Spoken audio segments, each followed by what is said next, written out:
Brand New Day es una película que está repleta de personajes que fueron muy importantes en los cómics de Spidey y que la mayoría aparecen solo durante unos segundos. Por ejemplo, uno de los personajes que tiene solo un cameo en los cómics acabó siendo el compañero de piso de Peter, y como ese hay unos cuantos.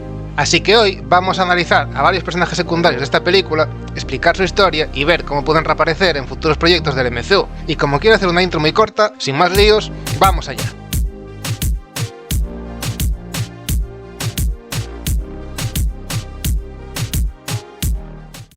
Empezamos por abajo del todo, con un villano que ya de concepto da para meme. Estamos hablando de un tío que lanza boomerangs. No es exactamente lo que le quita el sueño a Spider-Man, la verdad, y en la peli lo despachan en un visto y no visto, recreando de hecho la portada de la Amazing Spider-Man número 345. Antes del estreno hubo muchos rumores sobre quién sería el actor que se pondría este traje, incluso se rumoreó que sería el propio hermano de Tom Holland. Al final fue el especialista Aidan Kennedy. Pero el rumor tiene su gracia, porque en los cómics, Boomerang, cuyo nombre real es Fred Myers, termina teniendo una relación muy inesperada con Peter Parker, porque se convierte literalmente en su compañero de piso. En serio, durante la etapa de Nick Spencer a cargo del personaje, Fred Myers y Peter comparten apartamento, y lo que empieza como una convivencia incomodísima termina derivando en algo parecido a una amistad, con sus team-ups y sus líos absurdos de por medio.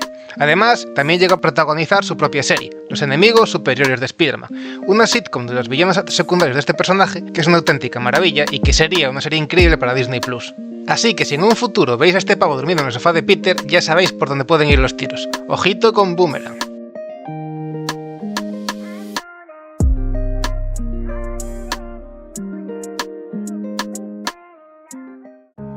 En la peli, Jane the Wolf es una detective del Departamento de Policía de Nueva York y básicamente cumple el rol de comisario Gordon para Spider-Man. En los cómics, este personaje apareció por primera vez en 1976 y viene de una familia de policías y es hermana del antihéroe conocido como Wraith. Ahora bien, su historia en las viñetas es bastante trágica, porque la mata su propio ex, un policía convertido en el villano conocido como Come Pecados en uno de los arcos más recordados y sombríos de Spider-Man. Pero el cambio más interesante es otro. En los cómics, Jane the Wolf es un personaje bastante más joven y arrastra un amor secreto por Spider-Man.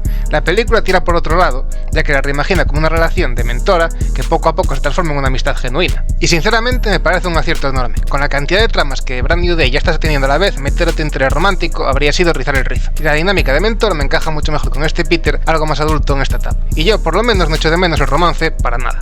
Pero eso sí, hay que tener mucho ojo con el futuro de este personaje, porque ya vimos que tiene hijos y el Come Pecados puede aparecer en cualquier momento.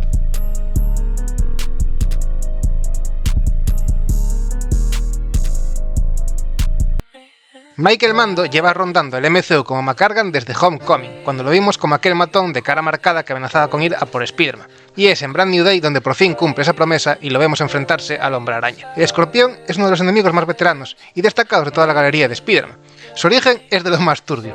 Empieza siendo un investigador privado hasta que Jonah Jameson le paga a un científico sin escrúpulos para convertirlo en un superhumano con un traje de combate temático. Su objetivo, como no, era crear a alguien capaz de derrotar a Spider-Man. Como plan le salió regular, porque a la larga McGargan acabó siendo un problema para todo el mundo, con el propio Jameson incluido. A lo largo de las décadas el Escorpión ha ido evolucionando cambiando de trajes y de arsenal, pero su fase más fascinante llegó cuando se convirtió en el huésped del simbionte Venom.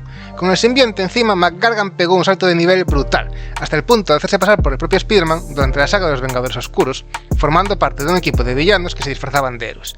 Y lo más interesante es que el propio actor dejó caer que con el Escorpión, de momento, solo vimos el nivel 1, y que quiere que su nivel final sea convertirse en el Venom. Por lo que si este personaje sigue apareciendo en el MCU, hay muchas posibilidades de que lo acabemos viendo como el nuevo Protector Letal. Crucemos los dedos.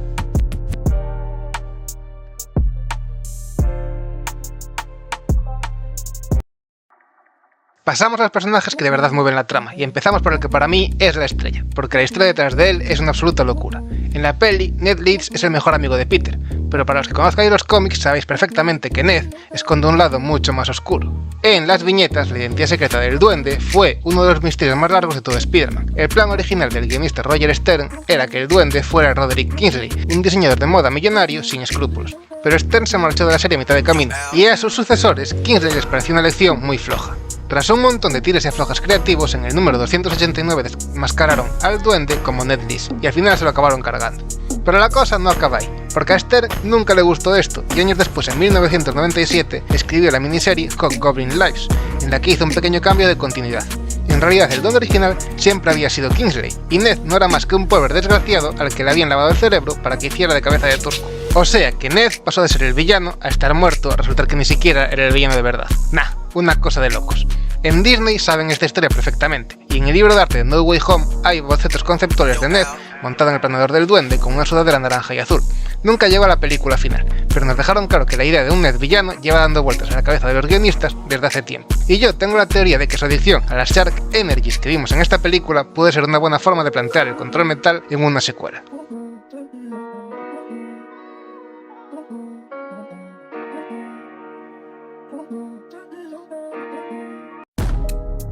Y ahora, uno que no es un villano, o puede que sea peor que cualquier villano según a qué fan le preguntes. En Brand New Day aparece el nuevo novio de MJ, interpretado por Eman Esfandi, pero la peli no dice su nombre en ningún momento. Hay una teoría que lleva meses circulando por internet, y es que en realidad este tío es Paul Rabin, uno de los personajes más detestados de los cómics de Spider-Man. ¿Y qué hizo Paul para ganarse ese odio? Pues básicamente nada, solo existir en el peor momento posible.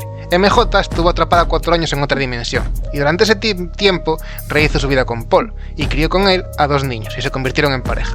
Cuando Peter por fin consigue rescatarla, ella decide quedarse con él, con Paul. Imagínate el cabreo de los lectores. El propio Esfandi lo ha negado varias veces, dice que nunca ha sido, y nunca será, Paul, y que no le echen el se muerto encima. Pero ¿y si resulta que sí? Que se preparen Peter y los fans, porque Paul es de esos personajes que pueden hacer daño sin ni siquiera despeinarse.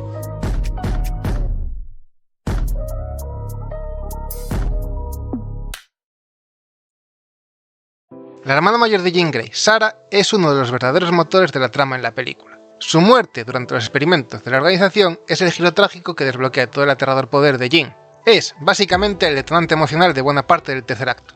Pero los fans que busquen a esta Sarah en los cómics se van a llevar una buena sorpresa, porque no la van a reconocer. Para empezar, la Sarah de las viñetas ni siquiera es una mutante telépata. Es una persona completamente normal y sin poderes, una mujer adulta y casada cuyo mayor arco argumental es ser secuestrada junto a sus hermanas por el supervillano acuático Atuma. Y su historia, aunque es distinta, también termina en tragedia. Sarah apoya a su hermana Jean pese al miedo generalizado que la sociedad tiene hacia los mutantes, y ese apoyo público termina siendo su perdición.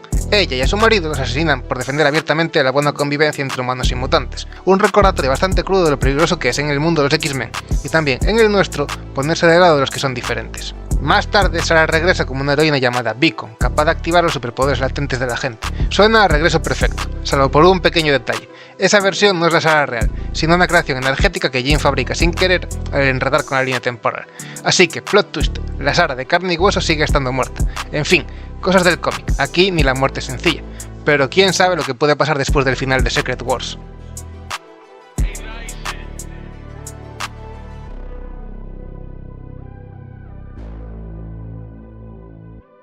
Y llegamos al gran villano, Bill Metzger. El jefe de control de daño resulta ser el antagonista final de Brand New Day, cuando se descubre que, tras la fachada de organización gubernamental, está conduciendo experimentos de lo más siniestros con gente superpoderosa.